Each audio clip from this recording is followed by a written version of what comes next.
माझा एक 30 वर्षाचा मित्र आहे आणि त्याचा अचानक एक दिवस फोन आला की डॉक्टर साहेब, मला सर्दी पडस झाल्यामुळे मी जेव्हा दवाखान्यात गेलो तर डॉक्टरांनी एक सहज माझी BP तपासली तर माझी BP जास्त आलेली आहे, मला हाय BP सांगितलेलं आहे.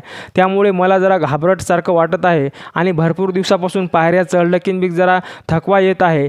असं वाटतच होतं की शरीरामध्ये काहीतरी प्रॉब्लेम सुरू आहे आणि आज BP आहे असं समजलं आणि मला माहिती आहे की मला असूसुद्धा शकतो.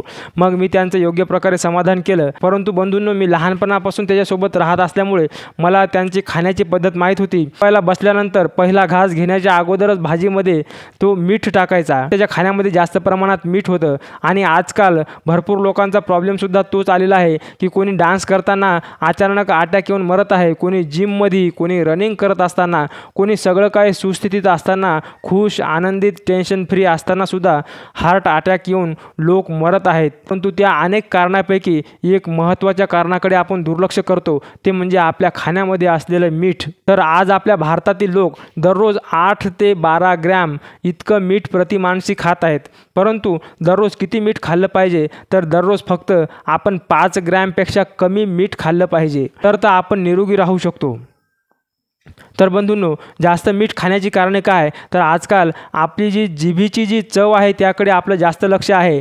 आपण चिवडा, चिप्स, ब्रेड, बिस्किट, बाहेरचं फास्ट फूड, जंक फूड ज्यामध्ये जास्त प्रमाणात मीठ आहे, तयार पदार्थ म्हणजेच फॅक्टरी फूड याचा आपण आपल्या जीवनामध्ये जास्त उपयोग करत आहे. त्यामुळे अशा प्रकारच्या गोष्टी सुरू झालेल्या आहेत आणि आपल्या घरामध्ये सुद्धा अनेक जास्त मिठाचे पदार्थ आहेत, जसे की कुरडया, खरड, त्याचप्रमाणे पापड आहेत, त्याचप्रमाणे वेगवेगळ्या प्रकारचे सूप आपण करतो आणि काही जरी पदार्थ खात असलो तरी वरून मीठ घेण्याची जी पद्धत आहे ती अत्यंत घातक आहे. जास्त मीठ जर खाल्लं तर आपल्या शरीराला काय होईल, तर सर्वात महत्त्वाचं, शरीरात जास्त मीठ असल्यामुळे हायपरटेन्शन म्हणजे हाय BPचा त्रास होऊ शकतो. हार्ट अटॅक किंवा हार्ट स्ट्रोकचा सुद्धा प्रॉब्लेम आपल्याला अचानक या मिठामुळे होऊ शकतं.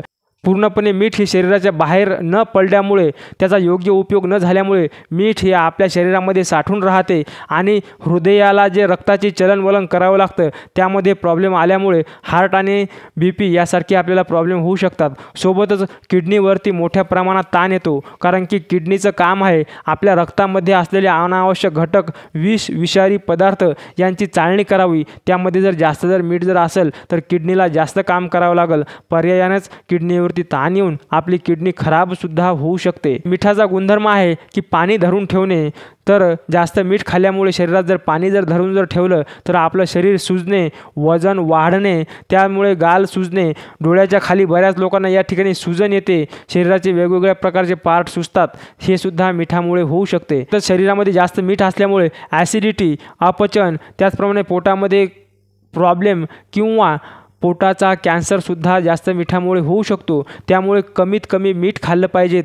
कमी मीठ खाण्यासाठी काय करायचं, तर जेही factory food, fast food, junk food ज्यामध्ये जास्त मीठ आहे असे असलेले खरट पदार्थ यांचा पूर्णपणे त्याग करायचा आहे. भाजीमध्ये जितकं मीठ टाकलं तितकंच ॲस्केप करायचं आहे, वरून मीठ घ्यायचा नाही, हा दृढ संकल्प करायचा आहे. आपण खात असलेल्या मिठाला पर्याय म्हणजे हे खात असलेलं आपण पांढरं मीठ सोडून सेंधा मीठ, काळं मीठ किंवा लिंबाचा उपयोग जर केला तर आपल्याला या मिठाची गरज भासणार नाही. दररोज आपल्या आहारामध्ये लिंबाचा समावेश ठेवा, त्याने आपल्याला कोणतीही भाजी आळणी किंवा बेचव लागणार नाही आणि आपल्या खाण्यामध्ये कमीत कमी मीठ येईल.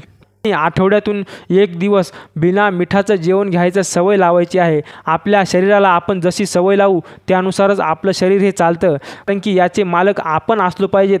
म्हणून आपण त्याला चालवायचं की आज बिना मिठाचं खायचं की मीठयुक्त खायचं आणि शरीराला जसं मीठ आवश्यक आहे तसंच ते प्रमाणात असणं आवश्यक आहे. मीठ जास्त खाऊन आपण लवकर मृत्यूकडे जात आहोत, त्यामुळे त्या जीवनापेक्षा काहीही महत्त्वाचं नाही, त्यातच मीठसुद्धा आहे. मराठीमध्ये अशी म्हण आहे की ज्याचं खावं मीठ त्याचं काम करावं नीट.